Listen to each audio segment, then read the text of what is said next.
another amazing weekend in the NFL. How does this sport routinely do this? Looking ahead at next week's schedule, it might be an end to the streak.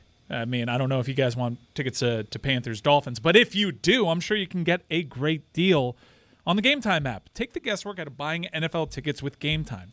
Download the Game Time app, create an account, and use code DAN. Get $20 off your first purchase. It'd be great if your first purchase is Panthers-Dolphins.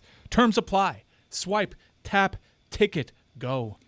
What is the big game next week? Is it Jacksonville at home against the Chiefs? MNF, yeah, Monday Big nighter. one, Dano. We're not even done with this week. We're done with this week. Not quite yet. There is one story, I believe, in the NFL that is being wildly undercovered. And I think the audience might be surprised by this story because you have a home stadium that is actively injuring its most important players. And I don't think enough people are talking about what is happening with and to the New York Giants. So yesterday, the Giants pull off the biggest upset in the sport because Jim Harbaugh, who Zaslow has credited with being the greatest coach ever, and Colin Cowherd has stolen that take, was wildly unprepared for the quarterback draw. He had no answers for Jackson Dart just scrambling right up the middle. Jackson Dart scores on his opening drive, does the funky chicken in the end zone to dance. Jackson Dart also punched people with a stiff arm as he was running down the field. He got the full rookie experience. He also entered the concussion protocol as well during the game. Jackson Dart was serviceable, although just throw for 100 yards, kid, and don't turn the ball over, and allow Justin Herbert to make mistakes against our defense and allow Dexter Lawrence, to produce a fat guy running with the football moment that was only usurped by the Alabama player being thrown a screen pass. What was his name again? I'm sorry, 350 Caden pounds. Proctor. Thank you.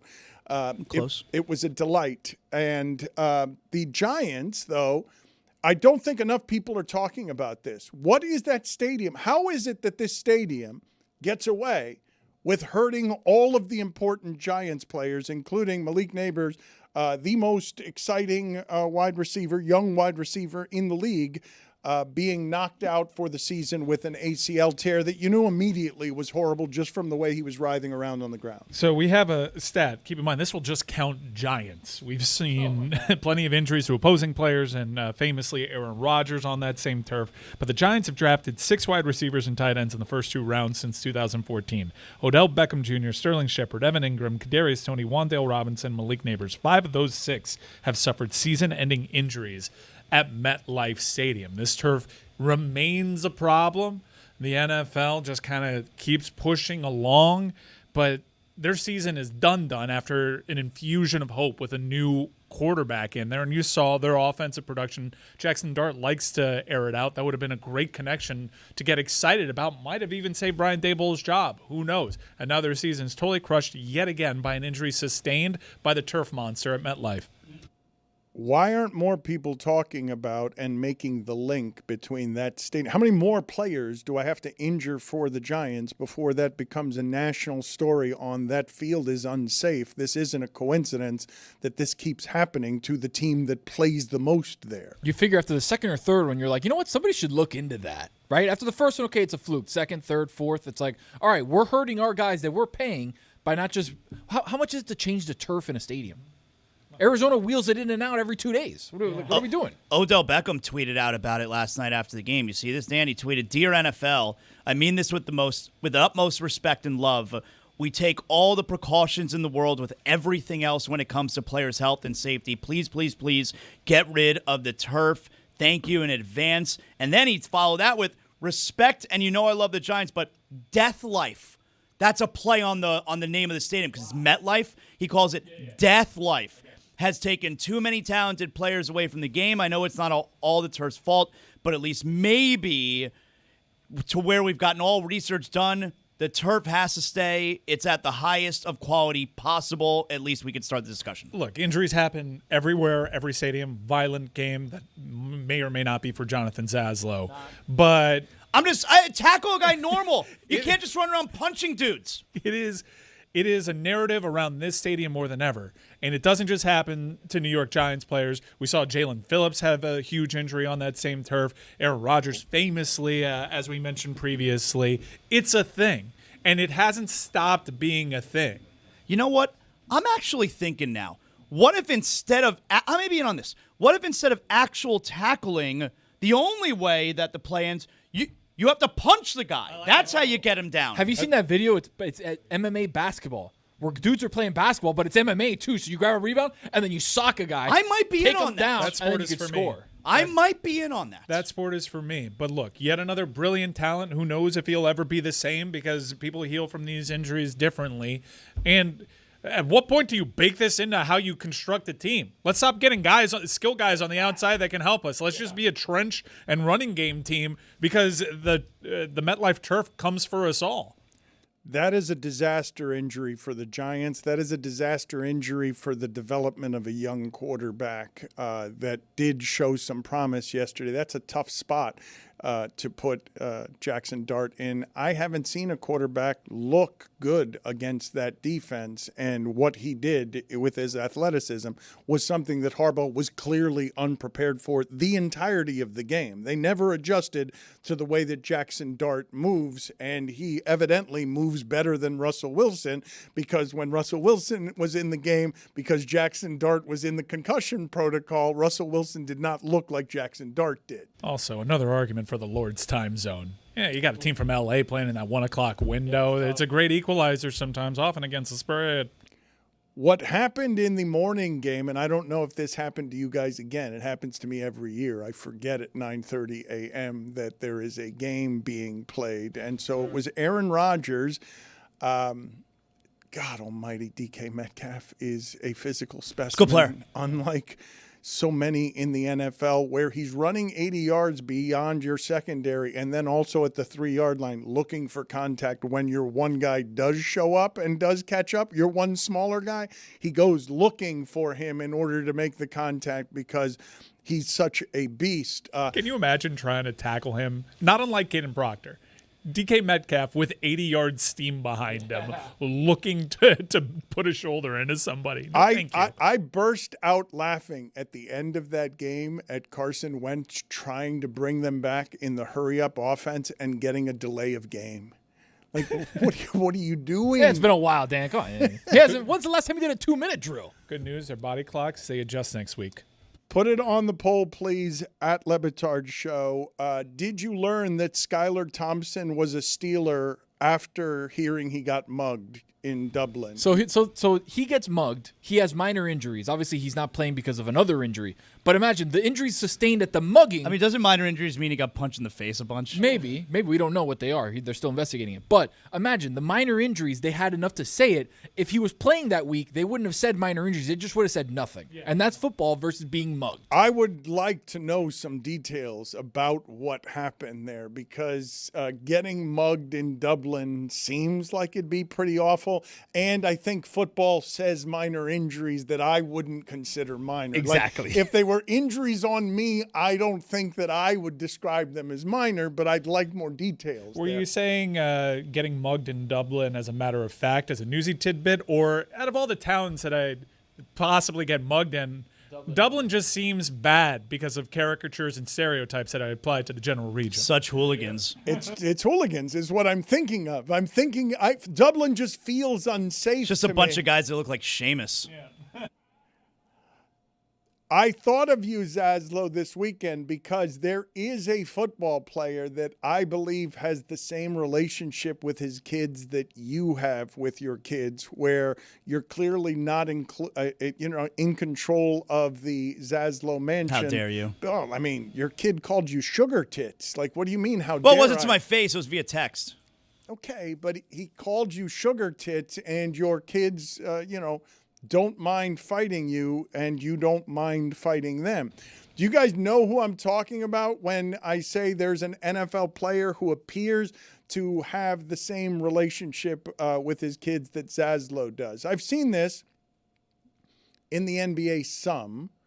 Carlos Boozer's kids, when they were little, they are no longer little. They're going to make Duke very good next year. But when they were little, they would come to NBA games wearing the jerseys of Carlos Boozer's sworn enemies.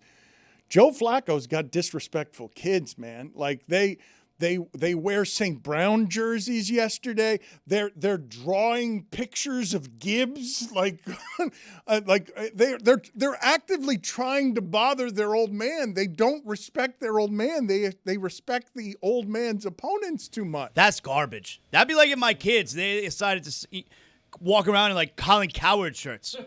What about me? Did you watch the 2 quarterback sneaks from Joe Flacco at the goal line? God bless him. God bless him. Father Time, 10-8 round. Yeah. Last game for Joe Flacco. Amin Al-Hassan's going to join us here, and we've got an announcement to make with our beloved friends at Flanigans in a second. But first, I'd like to revisit how Tony tried to say legally, illegally, and allegedly last segment. And Liam Cohen has been known to maybe steal legally stealing signs. I think I covered myself there pretty well. I think Is yeah, it legally, right, legally, It's a live program. legally. And Liam Cohen has been known to maybe steal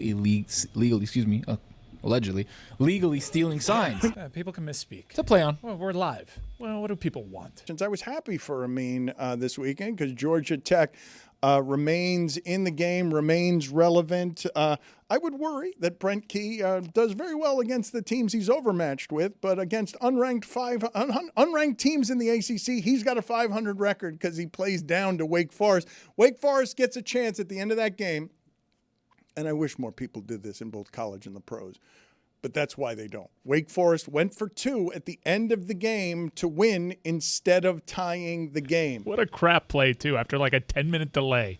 Well, I don't think that most of the people listening to this realize that the University of Miami's first championship was won because Tom Osborne, with an overwhelming Nebraska team, went for 2 at the end of a game and season when, if he had tied, he would have remained number 1. All-time balls move. Oh, but all-time loss as well because, okay, congratulations, Tom Osborne. Forever you have balls, but you don't have a championship because at the end you did some basic math that was wrong. You have to play for the tie if what it gets you at the end is you're the number 1 team automatically with a tie. That's crazy.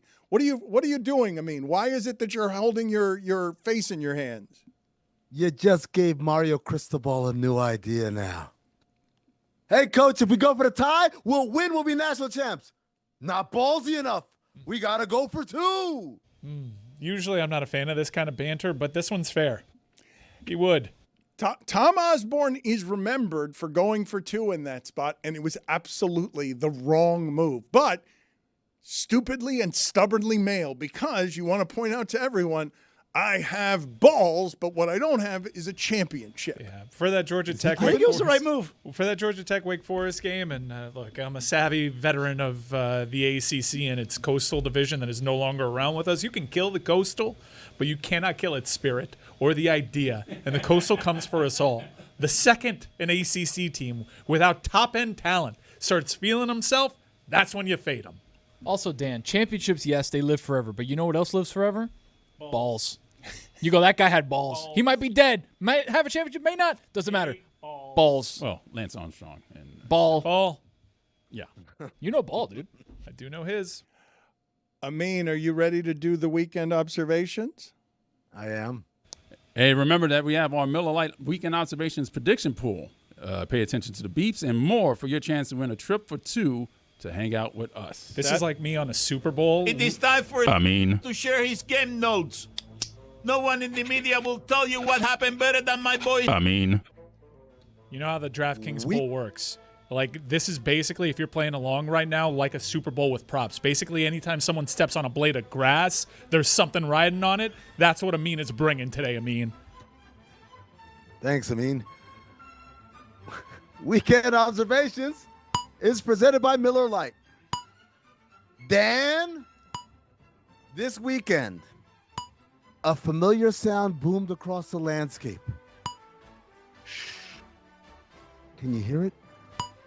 That unmistakable whine? That uncontrollable sob? Because just like that, make no mistake, white people complaining about the Super Bowl halftime show is back. Yes. I had Patrick Mahomes. Yes. Too. Benito. How many people are going to be like, I don't understand what he's saying. Well, why doesn't he sing in English? This is America. Go back to Puerto Rico. Oh, I can't wait for it. I can't wait. You know, the worst part is we have to wait months for that whine to finally come to a crescendo of absolute terror. Undefeated NFL teams. And then there were 2. Should have been 3. It's all your fault, Adonai Mitchell.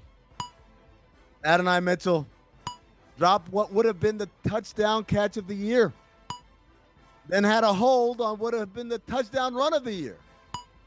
Afterwards, he said, it stings. No, Sherlock. Chiefs versus Ravens. The rare must-win game between 2 championship contenders who are both under 500. That is rare. How many people found out Cooper Rush was the backup in Baltimore yesterday? Yep. Well, I learned that real time, baby. Me too. Jackson Dart. A Star is Born. Why are there so many songs about rainbows? What's on the other side? Georgia Tech. Winning in clutch fashion and somehow dropping in the rankings. GT football. Brought to you by the haters. Team of Destiny. Hey, previously undefeated LA Chargers. You got a dart in your neck. They just took one in the jugular, Dan. He punched someone. He punched someone on a stiff arm. The quarterback punched someone. Zaslow clutched his pearls. You all right? It's enough with it's not boxing. Make a tackle. Hey, Tony. Hey, I mean. Thank you. You know what Jackson Dart has? It. That and balls. They live forever. Mark Cuban praising Pablo's acting skills. When I did the entire episode in wardrobe and character, disappointing. Micah Parsons, only 1 sack in his revenge game. Disappointing. Cowboys Packers, ending in a tie on Sunday night. Disappointing. Top 5 disappointing things in sports. Whoa. OLI. Games that end in ties. OLI. Revenge games that don't deliver. OLI. Sitting next to an especially obnoxious fan. No, you get to your seat and you're like, oh, I got to sit next to this guy. Yeah, that's brutal. It's always a guy. Number 5. Always a guy, too. Always a guy. Always a guy. Well, wait till a It was little that bit later. baseball lady, too, right? She took the ball from the kid. I remember that. Yep. Obnoxious fan. Number 5. Games that are not available due to blackout rules. Sit down, you're ready. You're like, all right, let's watch this. And they're like, no, not available in your area. Disappointing. Number 4. Watching the game with an inquisitive casual. You guys know what I'm talking about? Yes. Bad. You reached the room on that one. They all made faces. So the yellow line, you have to go past it, but they don't see it? Hey, son, any upsets in the league? Shut up, Dad. Happy birthday to him. Damn. 71st birthday. I can't. I'm just like, Yeah. I'm not doing this upset thing with you anymore. Happy birthday to him. I don't care. Good luck. Number 3 most disappointing things in sports. No Wi-Fi on your cross-country flight to watch the game. Two better than that. Sit there. Just sit there in the proverbial dark wondering what happened. Number 2, not being recognized for your method acting during an investigative report on cap circumvention. And the number 1 most disappointing thing in sports, your parlay not covering because the jackass couldn't hold on to the ball. Just cross the goddamn finish line. Just hold on to it. Why you gotta hold it out? Jags took that ass. Mets, typical. Haynes King, 13th game with a passing and a rushing score. He's fun, man. Best rushing QB in the nation, Dan. I don't think that's accurate. Funnest, though. Most guts and guile from a rushing quarterback, no doubt. Hey, Mike, you know what Haynes King has? It. That and balls. Balls. Haynes King, NIL deal with Haynes underwear. Collision course. Look who we got our Haynes on now. His balls. Finder's fee for me. Wake Forest. You take a shot at the king. You best not miss. That one goes out to Tom Haberstroh, who had the gall to have a video edited and ready to drop as soon as he thought the upset would happen. Wake Forest proud, Haberstroh. Wake Forest proud. Yeah, he had to slink back into his little hole. They haven't been Where any is good Wake since Forest? Riley Skinner, since my beloved Riley Skinner. Not since Rusty LaRue threw like 400 yards in football and then dropped 40 on Georgia Tech in basketball. One of the greatest seasons of college sports I've ever seen in my life. Minnesota Lynx head coach Cheryl Reeve suspended for, quote, aggressively pursuing and verbally abusing a game official on the court and then failure to leave the court in a timely manner upon her ejection. Not the quotes Shame on you. afterward. Not the quotes afterward. The quotes afterward were almost as bad as that. Shame on the WNBA, Dan. Suspension? Playoffs? Come on, man. It was insane Here's a behavior. It really was.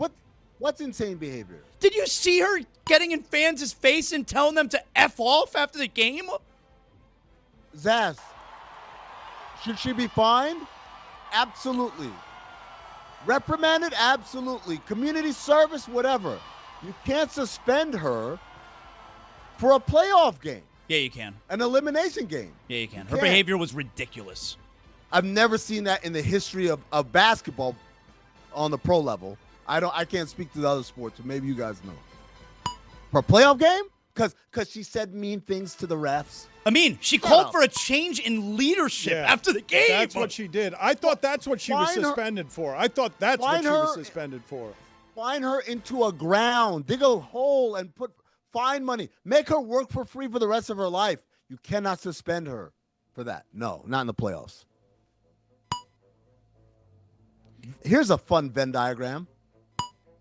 People who saw the latest episode of Peacemaker and thought to themselves, what a wonderful world that would be. And people were complaining about a Super Bowl halftime show. The people who watch Peacemaker will know what I'm talking about. Geno Smith, 7 INTs in 4 games. He's been terrible. Look what they did to my boy.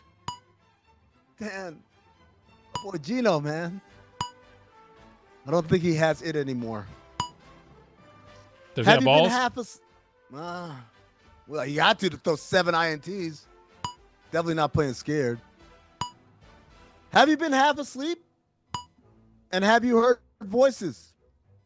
I've heard them calling my name. Sean Little of MSG Networks.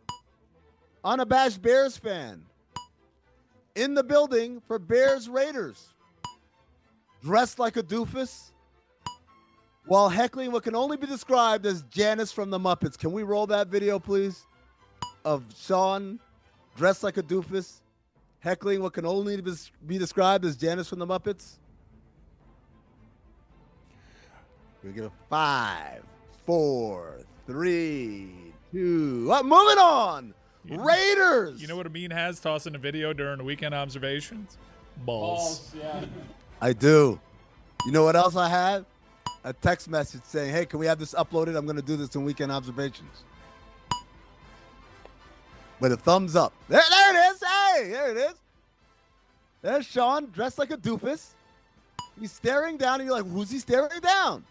And then we get a look at who he's talking to. He said, it's getting spooky in here is what he's saying, I believe. And then there you go. Janice from the Muppets. That Very is angry. perfect. Wow, that is a lot of head Incredible movement going reference. on there. That is unreal. I didn't know who exactly he was talking about until I saw the video, and I'm like, surely I know the Muppet now. Yeah. There you go. Audio audience. You know who Janice is. Raiders.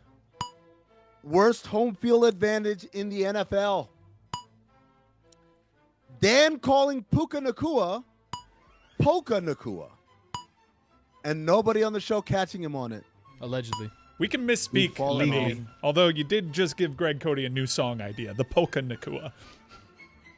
Well, Mike, Puka Nacua is an LA Ram. Polka Nacua is Weird Al's favorite LA Ram. We need to get in the lab. All right, Hee Haw 3, you have been tasked with making the Polka Nacua. Virginia fans rushing the field. Making the Jamokes on the Le Batard Show concerned. Please. Not all of us. Only one of them. Not Only just Football, one. we've one of established. them. Football's Not not for for him. him. I'm not going to apologize. No balls. Hey, Zaz. Celtics fans rushing the court in the 80s would like a word. I'd like a word with each and every one of them, too. You let them know. As scary as it must have been for Florida State players, being swarmed instantly by drunk college fans, it doesn't hold a candle to Laker players. Being swarmed instantly by drunk adult Boston fans, moments after being serenaded with the N-word for over 2 hours. Dan, a few weeks ago, I asked you a question. What do you reply to a GT alum who's asked you, what's the good word? I don't remember. You remember? No. It's pretty easy, Dan. To hell with Georgia! Speaking of hell, Art Briles and the rest of them dogs, send them all down there. Those are the weekend observations. We are throwing a Miller Lite watch party for Thursday Night Football, Dolphins versus Ravens, October 30th at Flanigans in Kendall. That's Kendall Drive and Southwest 127th Avenue. They are holding a Halloween block party. They also have a costume contest where you can win $1,000. So that will make Dan happy, who has a costume kink. Good vibes and plenty of Miller Lite. Don't miss it. It is a official block party. We are going to take a block of South Florida and we are going to make it our own with our friends from Flanigans. We have not done one of these in a while. It may not be a good Monday night game, but it will be a good party because we enjoy those, and Flanigans and our friends at Flanigans always do well by us. I can guarantee you it won't be a good It's Monday going to be a night terrible Monday night game. because it's on a Thursday. yeah, TNF. Okay, my fault. Regardless, it's going to be bad football like tonight's Monday night football game. Can you play the Polka Nacua song or the inspiration for what will be the Polka Nacua song, please? Call him Puka. Puka Nacua. His quarterback is not named Tua. That's a really bad lyric. I mean, I've got some basketball questions for you as basketball opens. What do you think's going to happen with the Clippers today now that Pablo has dropped another Pablo on them? Tom Haberstroh has some good ideas here, doesn't he?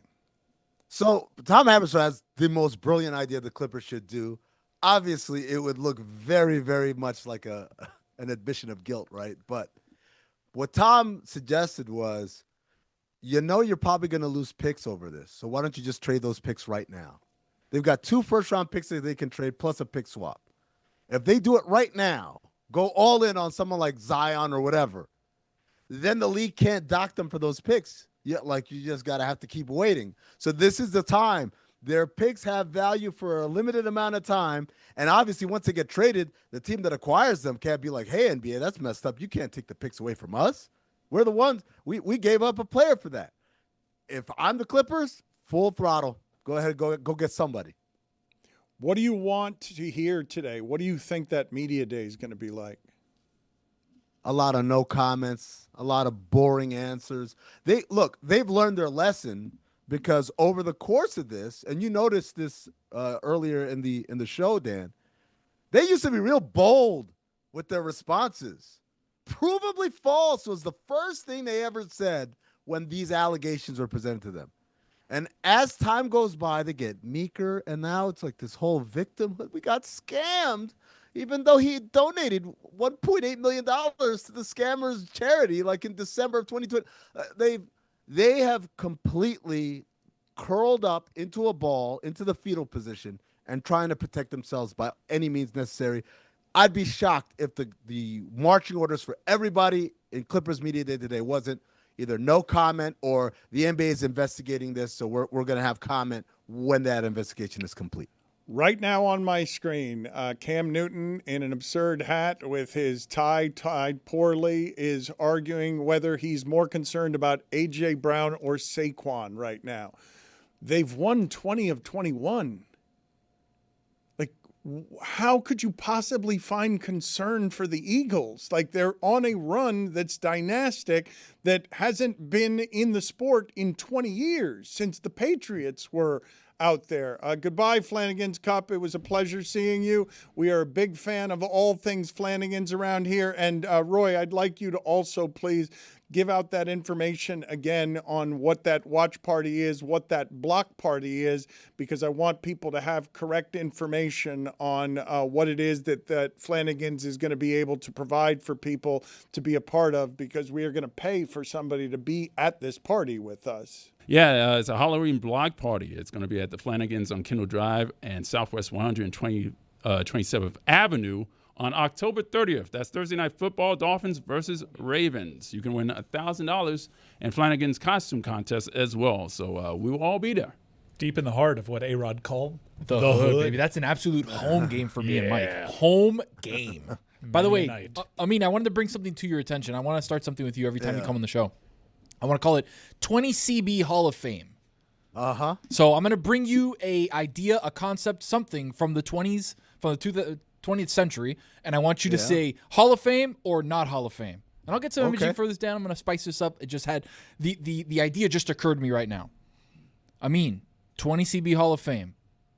Mimes. Ooh. Okay. Here in America, Hall of Famer for sure. In Europe, alive and well, baby. Still? They are still active. Really? You know, you got to retire to be in the Hall of Fame, and they still out there, man. They still playing home games in Paris and London and Rome, and they're putting up numbers. European out there. tour for the Mimes are still around. So who are the Mimes for? What's the demo? Who's like, you know what? I like this. It's cultural. It's cultural. It's for tourists. Like if you're, especially in France, where we can all agree this is the mime hub. Put it on the poll. Is France the mime hub? But you know how this green cup from Flanagan's is cultural to Miami? That's what mimes are for France.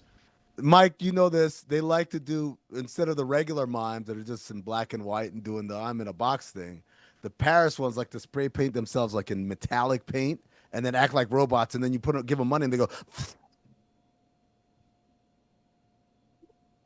and then they'll hold this pose until someone gives them more money.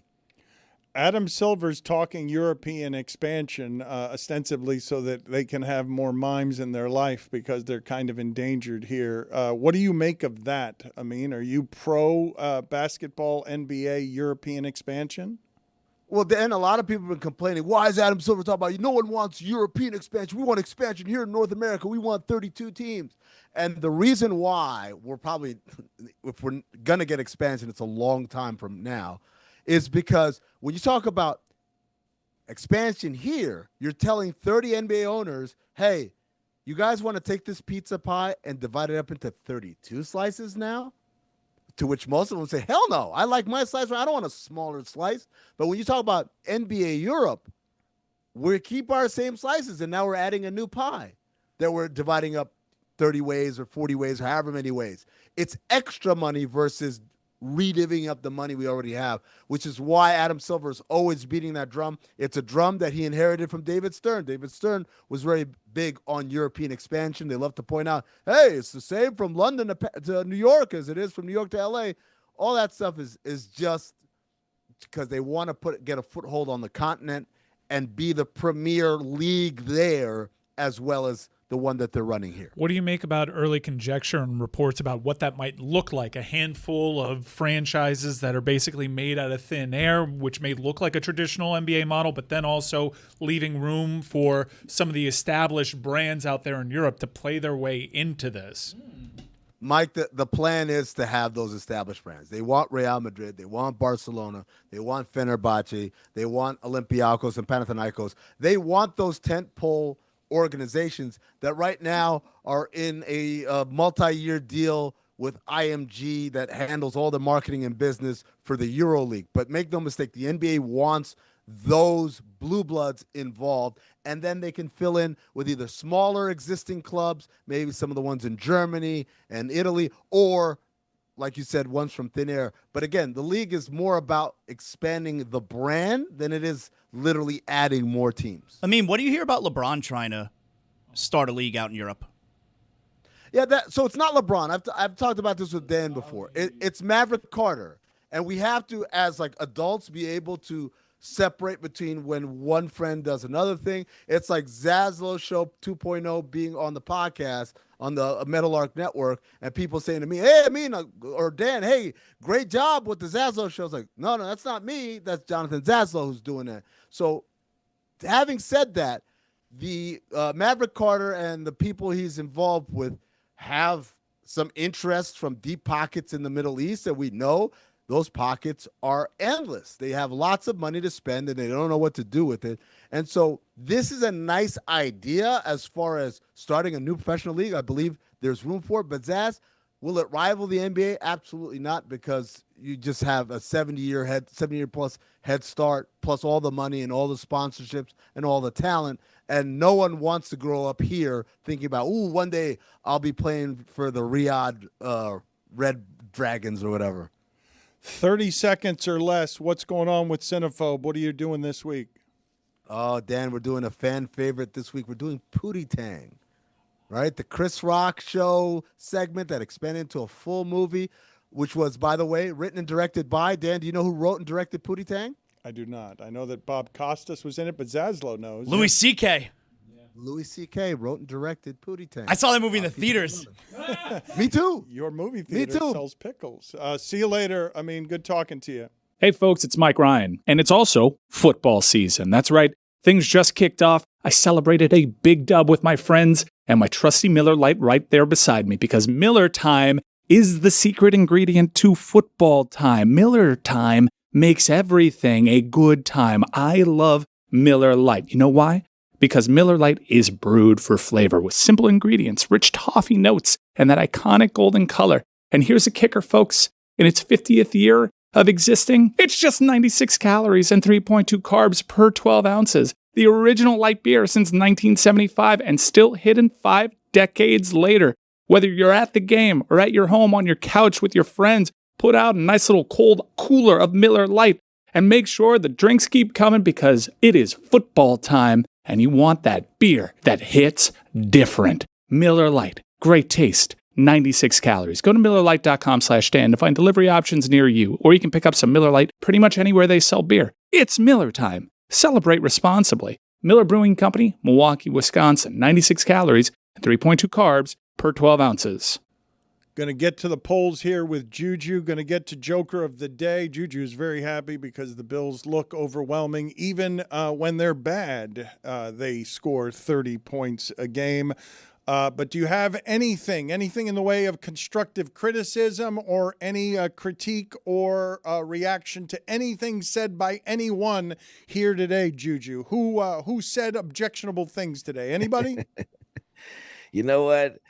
I realized something very vital while watching the show today that I didn't think I would realize. And it's like seeing Santa Claus eat your cookies and then take off his beard. I realized today that some of you guys up there don't know ball, man. Like, I'm watching, I'm listening. Zaz, no punching the football out. They're wearing pads and helmets, bro. Grow up. It's not debatable. They're running, they're dying on the field, launching at each other from 5-10 yards. What do you got to say, brother? I see you. Sometimes they miss the football, though, and then they're just punching dudes in the chest. It's crazy. Oh, no. He punched the guy in the chest with half pads on. No, you're going to hurt the pads. Also, Dan and Zaz, I'm sorry. I don't want to hear you guys say Chiefs.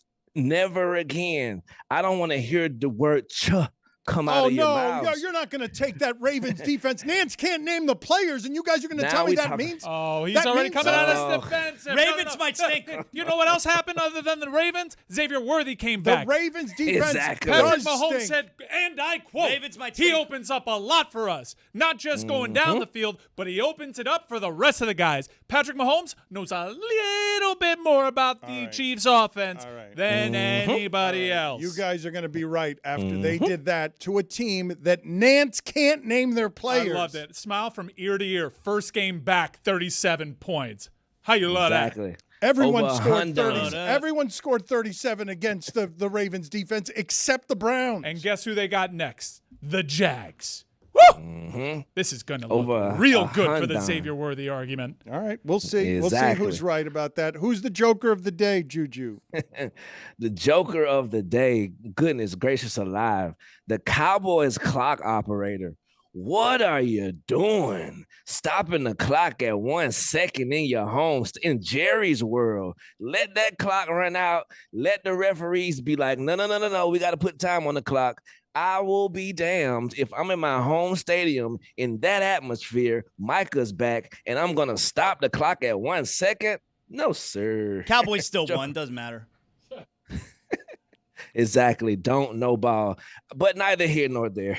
It was adorable that you compared yourself to Colin Cowherd earlier in the show. It's so adorable. I love you, Zaz. I don't think I compared myself, so it'd be like he's like my rival. That's all. Okay. I get it. Also, you said you got mad. Let's keep our anger directed where it needs to be. Tyreek Hill, you shouldn't be touching no dang women, bro. That's unacceptable. We mad at you. But we can't just be. He went to his daddy's birthday party. You act like he shot up the club. Like, we don't know how long his dad has left on this earth. He can't go to his daddy. He was disgusted. What do you think you're gonna hear at Dolphins practice that he ain't heard? It ain't working. Juju, the offense just clicked for him this offseason.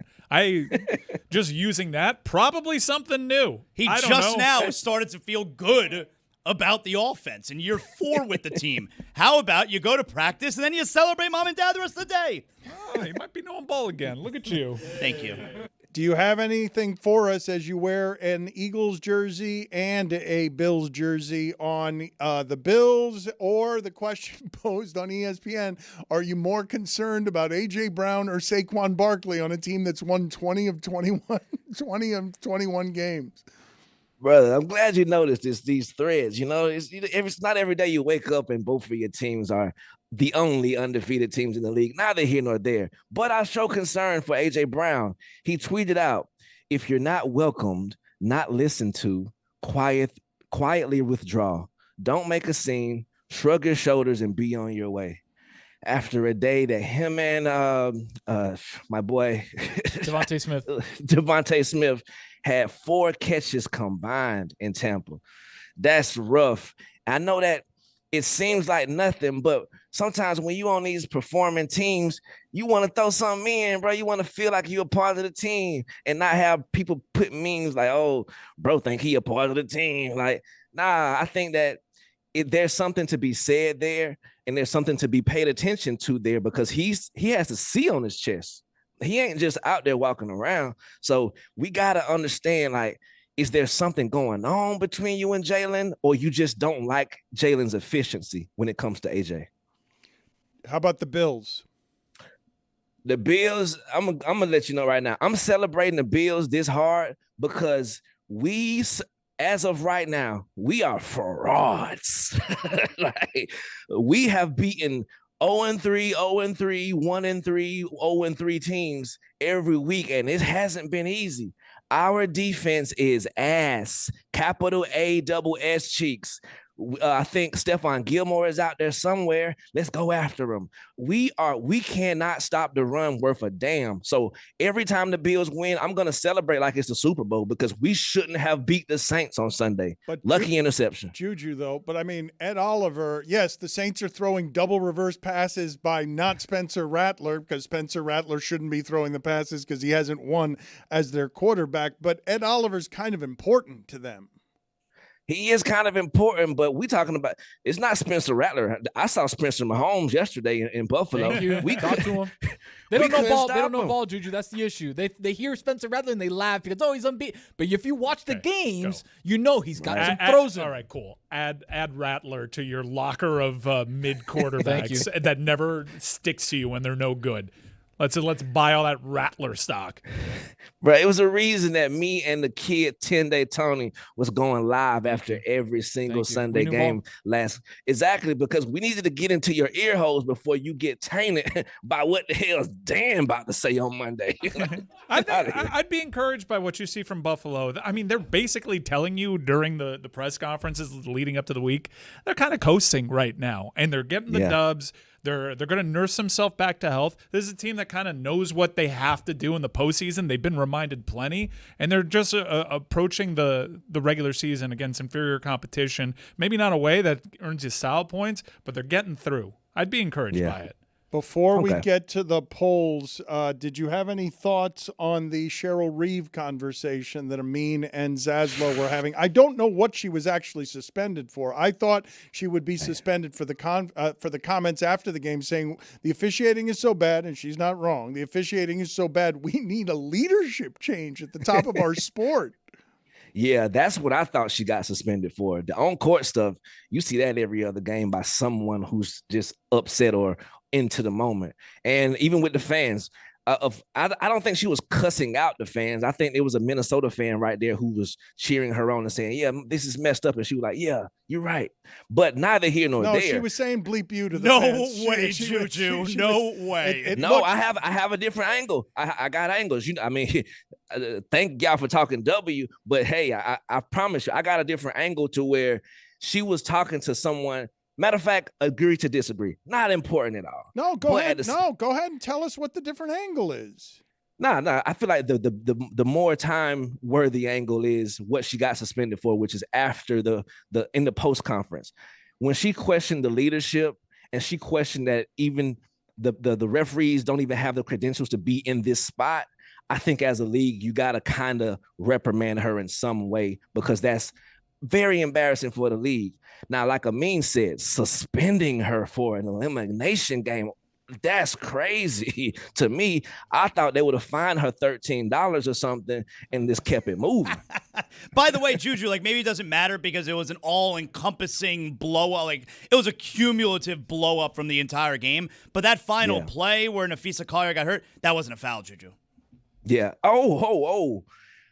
Ooh, it's rough because initially the steal is not a foul, but she went knee-to-knee contact with the ball controller.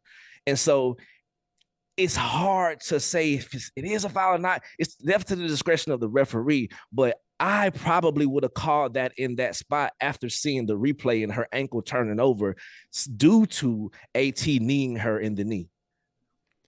We're going to get to the polls in a second, but we have failed to play the Ray Hudson sound of the day today in honor of the greatest broadcaster in South Florida history. So let's do that, please. Ray Hudson. The coffee house tricks with the back heels, the back heel flick, and cool as Jimi Hendrix at Woodstock. Absolutely imperious Rodolfo Pizarro in this bizarro world.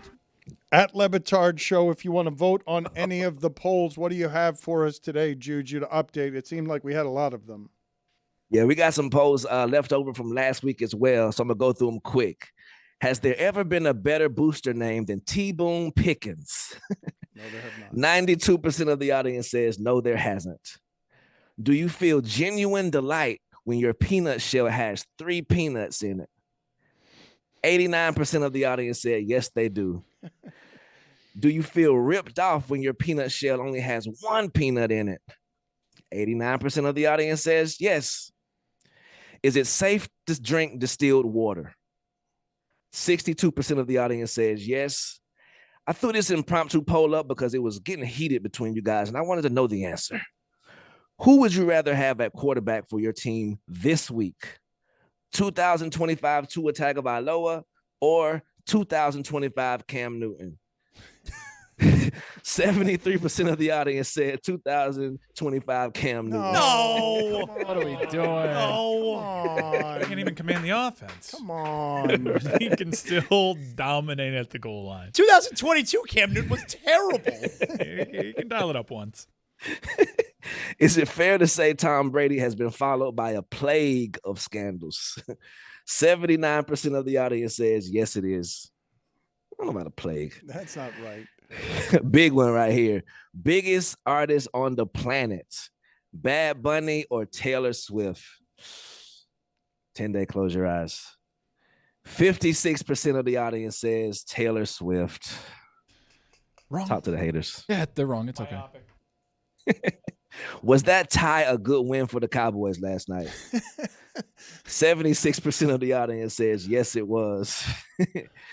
Did you learn that Skylar Thompson was a Steeler upon hearing that he got mugged in Dublin? 89% of the audience says yes. And the last poll, is France the mime hub?